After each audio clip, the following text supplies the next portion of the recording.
Hello students, स्वागत है आप सभी का यूआईएस एकेडमी के ऑनलाइन क्लासेस में। आज हम खनिजों में ही लौह अयस्क के बारे में पढ़ेंगे। तो चलिए शुरू करते हैं हमारा वीडियो। सबसे पहले जानते हैं कि जो लौह अयस्क है वो कितने प्रकार का होता है। तो ये 4 प्रकार का होता है। जैसे कोयले के हमने 4 प्रकार पढ़ा है, वैसे लोहा का हम 4 प्रकार पढ़ेंगे, मैग्नेटाइट, हेमेटाइट, लिमोनाइट और सिडेराइट। अब इसको याद कैसे रखा जाए, तो इसके लिए हम कोड से इसको याद रखेंगे इस तरह से। M से हम मैग्नेटाइट लिखेंगे, ठीक है। उसके बाद हेमेटाइट, L से लिमोनाइट और S से सिडेराइट। अब सोचने वाली बात यहाँ पर यह है कि इनको 4 भागों में क्यों बांटा गया है। इनको 4 भागों में बांटा गया है इस अयस्क के अंतर्गत पाए जाने वाले लोहे के अंश को लेकर, कि कौन से अयस्क में, कौन से लौह अयस्क में कितना लोहे का अंश पाया जाता है। जैसे सिडेराइट में 40% से कम लोहा पाया जाता है। मतलब सिडेराइट जो है उसमें 40% से कम लोहा पाया जाता है। मतलब समझ रहे हो, इतना बड़ा अगर अयस्क है आपके पास तो इतने बड़े का आधा से भी कम लोहा उसमें होगा, बाकी सारी क्या होंगी, अशुद्धियां होंगी। इसका मतलब अशुद्धियां अधिक किस में होती हैं, सिडेराइट में होती है। तो अशुद्धि जो है, अशुद्धि वो सबसे ज्यादा किस में होगा, सिडेराइट में। अब देखते हैं हम सिडेराइट के ऊपर लिमोनाइट, इसी से आगे बढ़ेगा। 40 से 60% तक का लोहे का अंश जो है वो सिडेराइट में होता है। वैसे ही हेमेटाइट, हेमेटाइट में ध्यान देंगे 60 से 70% लोहे का अंश जो है वो हेमेटाइट में होता है। और मैग्नेटाइट, मैग्नेटाइट में 72% तक लोहे का अंश होता है, लगभग 72% तक लोहे का अंश होता है मैग्नेटाइट। तो सीधी सी बात है, जैसे मैग्नेटाइट है इसमें लोहे का अंश ज्यादा होता है। अब जैसे हमने कोयले में पढ़ा था कि कोयले के 4 प्रकार पढ़े थे और उसमें से कौन से प्रकार का कोयला छत्तीसगढ़ में पाया जाता है, तो वो हमने देखा था। आप कमेंट करके जरूर बताएं कि कौन सा कोयला छत्तीसगढ़ में पाया जाता है। वैसे ही हम लोहा देखेंगे तो लोहे में जैसे कोयले में था, वैसे लोहे में हेमेटाइट लोहा जो है वो छत्तीसगढ़ में पाया जाता है। मतलब छत्तीसगढ़ में पाया जाने वाला जो लोहा है वो हेमेटाइट प्रकार का है। याद रखेंगे, छत्तीसगढ़ में पाया जाने वाला लोहा हेमेटाइट प्रकार का है। और हेमेटाइट के आपने प्रॉपर्टीज यहाँ पर देख ली कि 60 से 70% तक लोहे का अंश इसमें होता है। इसके अलावा ये हेमेटाइट लोहा कौन से चट्टान में पाया जाता है पूछा जाए तो याद रखेंगे धारवाड़ क्रम की चट्टानों में पाया जाता है। जैसे हमने कोयला को पढ़ा था कि कोयला गोंडवाना क्रम की चट्टानों में पाया जाता है, वैसे ही लोहा जो है वो धारवाड़ क्रम की चट्टानों में पाया जाता है। तो इस तरह से छत्तीसगढ़ में कौन से प्रकार का लोहा पाया जाता है हमको पता चल गया, हेमेटाइट प्रकार का लोहा पता चल गया। अब हमको ये समझना है कि छत्तीसगढ़ में है ना, अब छत्तीसगढ़ में आ रहे हैं। छत्तीसगढ़ में जो लोहा उत्खनन करने की कंपनी है, कौन सी कंपनी है जो लोहा निकालती है, तो उसका नाम है NMDC। NMDC के बारे में हमने खनिज वाला जो टॉपिक हमने चालू किया है, पहले ही वीडियो में हमने NMDC के बारे में पढ़ा है कि NMDC एक नवरत्न कंपनी है। कौन सी कंपनी, नवरत्न कंपनी है, नेशनल मिनरल डेवलपमेंट कॉरपोरेशन, ठीक है, नेशनल मिनरल डेवलपमेंट कॉरपोरेशन, राष्ट्रीय खनिज विकास निगम। इसका फुल फॉर्म क्या है, राष्ट्रीय खनिज विकास निगम, है ना। इसका मुख्यालय मैंने बताया है आपको, आप कमेंट करके बताएंगे इसका मुख्यालय कहाँ है। उप मुख्यालय इसका दंतेवाड़ा में, याद रखेंगे उप मुख्यालय कहाँ है, दंतेवाड़ा में। क्यों, क्योंकि सर्वाधिक लौह अयस्क के जो भंडार हैं, निक्षेप हैं, या शुद्ध लोहा बोला जाए, कहाँ पाया जाता है, दंतेवाड़ा में पाया जाता है। इसीलिए उप मुख्यालय दंतेवाड़ा को बनाया गया है। अब हमको देखना है कि छत्तीसगढ़ में कहाँ कहाँ लोहा पाया जाता है। तो चलिए, छत्तीसगढ़ में कहाँ कहाँ लोहा पाया जाता है उसके लिए आपको छत्तीसगढ़ का मैप बनाना होगा। छत्तीसगढ़ का मैप जो है हम कहाँ तक बनाएंगे, तो बस्तर एरिया को बनाना है हमको।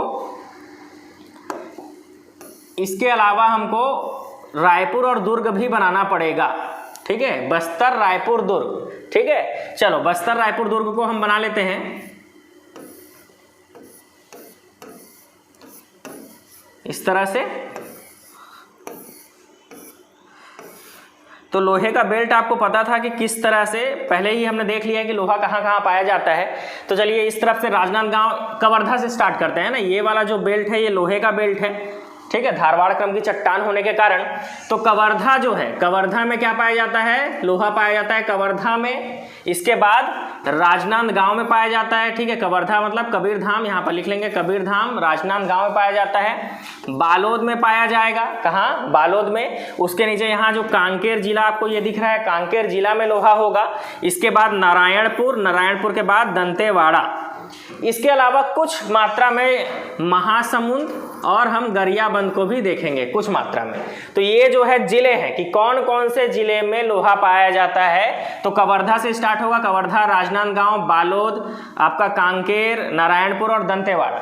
इसके बाद आपको ध्यान देना है कि इन जिलों में कहाँ कहाँ लोहा पाया जाता है। पहले तो आपको क्लियर रखना है कि कौन कौन से जिलों में पाया जाता है। जिलों के बाद ध्यान देना है कि उस जिले के अंदर भी कहाँ पाया जाता है। जैसे कवर्धा है, तो कवर्धा में एकलामा, चेलिकलामा, जब मैंने आपको इसका जिले वाइज मैपिंग कराया था तो बताया था एकलामा, चेलिकलामा, एकलामा चेलिकलामा में क्या पाया जाता है? लोहा पाया जाता है। वैसे राजनांदगांव का बोरिया टिब्बू है ना, बोरिया टिब्बू मैंने आपको बताया था।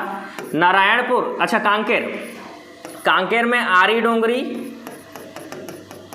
और राव घाट, आरी डोंगरी और राव घाट मैंने आपको बता चुका है, ये याद होना चाहिए आपको। नारायणपुर का छोटे डोंगर और दंतेवाड़ा को तो हमको पता ही है, बैला डीला। ठीक है, तो ये जो है मुख्य जो नाम आप जानते हैं, मैपिंग में भी मैंने आपको इसके बारे में बताया है कि कहाँ कहाँ इन जिलों में कहाँ कहाँ लोहा पाया जाता है, ये मुख्य रूप से हुआ।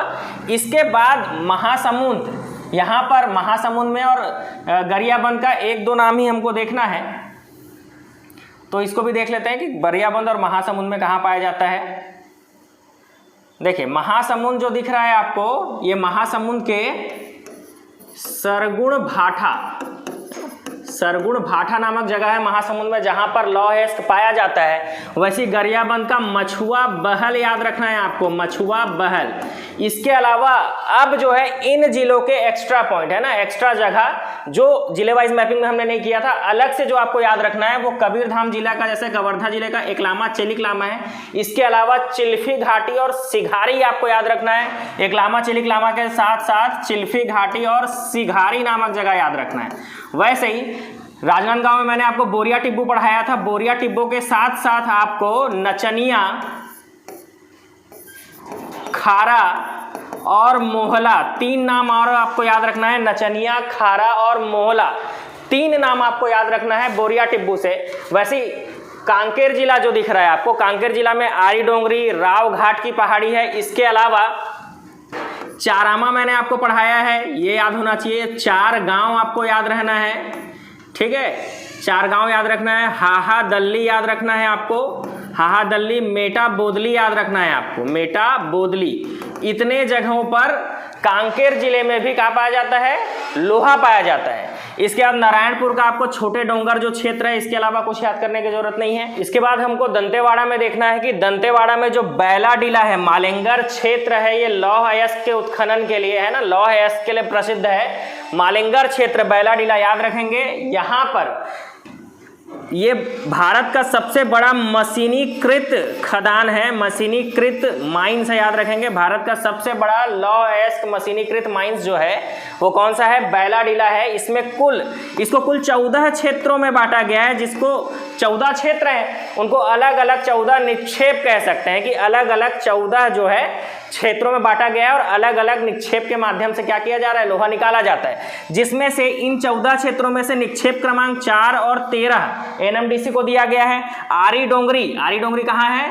कांकेर में, ये एनएमडीसी को दिया गया है। वैसे ही कवर्धा, यहाँ कवर्धा जिले का जो लौह अयस्क की माइंस है, लौह अयस्क का जो भंडार है वहां पर, उस क्षेत्र को भी किसको दिया गया? एनएमडीसी को। मतलब एनएमडीसी को 4 क्षेत्र दिए गए हैं, कवर्धा, आरी डोंगरी, बैला डीला का जो 14 निक्षेप हैं उसमें से निक्षेप क्रमांक 4 और 13। तो इस तरह से टोटल 4 निक्षेप, 4 लोहा निकालने के लिए अयस्क भंडार क्षेत्र जो है किसको दिया गया है? एनएमडीसी को दिया गया है। तो एनएमडीसी के बारे में आपको पता है। इसके बाद आगे बढ़ते हैं। ये जो बैला डीला दिख रहा है आपको, है ना, दंतेवाड़ा में जो बैला डीला दिख रहा है, यहाँ सबसे शुद्ध लोहा पाया जाता है। मतलब छत्तीसगढ़ में सबसे शुद्ध लोहा कहाँ पाया जाता है? तो बैला डीला में। यहीं पर सबसे बड़ी मशीनीकृत माइंस है, मशीनीकृत खदान है ये बैला डीला सबसे बड़ा। इसके अलावा यहाँ पर 1968 में सबसे पहली एनएमडीसी प्लांट द्वारा सबसे पहली इकाई किरंदुल में स्थापित की गई थी। ये मैं पहले भी आपको बता चुका हूं। 1980 में बचेली में किया गया था और 1988 में कहां किया गया था, ये आपको कमेंट में बताना है। तो ये हो गया दंतेवाड़ा का एरिया। दंतेवाड़ा से हमने लोहे के बारे में जान लिया कि लोहे के बारे में क्या क्या जानना है यहाँ से। इसके बाद देखिए यहाँ पर एक जिला दिख रहा है बालोद। बालोद के लिए हमने कुछ भी नहीं पढ़ा, तो यहाँ पर देख लेते हैं दल्ली राजहरा, डोंडी लोहारा। दल्ली राजहरा, डोंडी लोहारा, दुल्की, है ना, डी याद रखेंगे। दल्ली राजहरा, डोंडी लोहारा, दुल्की और महामाया, ये 4 जगह लौह अयस्क के निक्षेप हैं छत्तीसगढ़ में। तो बालोद जिले का भी आपको याद हो गया, कवर्धा भी हो गया, राजनांदगांव। ये जो बेल्ट आपको दिख रहा है लोहे का, है ना, ये लौह अयस्क जो आज के हम वीडियो में लौह अयस्क देख रहे हैं वो कहाँ कहाँ पाया जाता है, ये हमने देख लिया। अब हमको समझना है इसमें कि छत्तीसगढ़ में खनिज राजस्व आय में सर्वाधिक योगदान किसका है। तो खनिज राजस्व आय में सर्वाधिक योगदान कोयले का है। कितना है, तो 37.71% है अभी के डेटा के हिसाब से, 2019-20 के डेटा के हिसाब से। और दूसरा, पहला कोयला है, दूसरा लोहा है। 29% के हिसाब से याद रखेंगे, 29% किसका है, लोहे का है। तो इस प्रकार से खनिज राजस्व आय में सर्वाधिक योगदान कोयले का है और दूसरे नंबर पर लोहा है। ठीक है, लोहा छत्तीसगढ़ का दूसरा प्रमुख खनिज है। जैसे कोयला पहला प्रमुख खनिज है राजस्व आय के हिसाब से, वैसे लोहा छत्तीसगढ़ का दूसरा प्रमुख खनिज है। अब लोहे का छत्तीसगढ़ में भंडार कितना है, तो 21.52% है, ये भी हम पढ़ चुके हैं। और उत्पादन के लिए हमको लेटेस्ट डेटा देखना होता है। ठीक है, तो भंडारण छत्तीसगढ़ में भंडारण कितना है, 21.52% है। अगर मिलियन टन में देखा जाए तो 4858 है। मैंने आपको पहले भी इसको याद कराया है कि 4858 मिलियन टन जो है भंडार है। ठीक है, परसेंट में देखा जाए तो 21.52% है, जबकि मिलियन टन में देखा जाए तो 4858 मिलियन टन भंडार है। ये हो गया आपका खनिज राजस्व, उसका भंडारण क्षेत्र।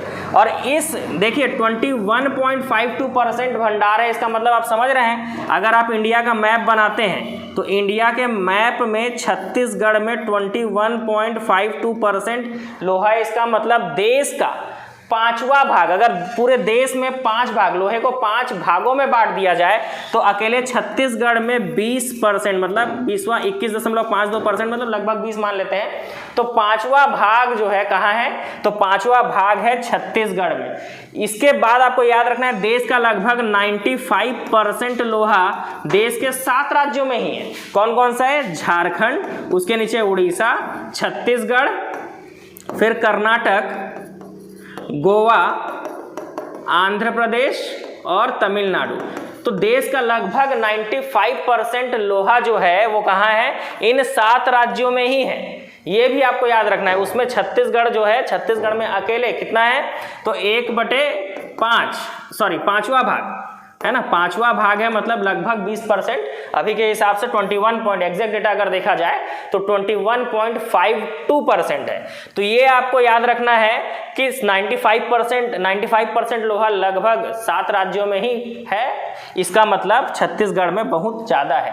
खनिज भंडार की दृष्टि से देखा जाए तो, खनिज संसाधन की दृष्टि से देखा जाए तो छत्तीसगढ़ एक खनिज संसाधन संपन्न राज्य है। तो इस तरह से लोहे के बारे में आज हमने डिटेल देख लिया। कौन से जिलों में पाया जाता है ये देख लिया। भंडारण और भंडारण का प्रतिशत और कितना भंडार है वो आपको याद रहना चाहिए।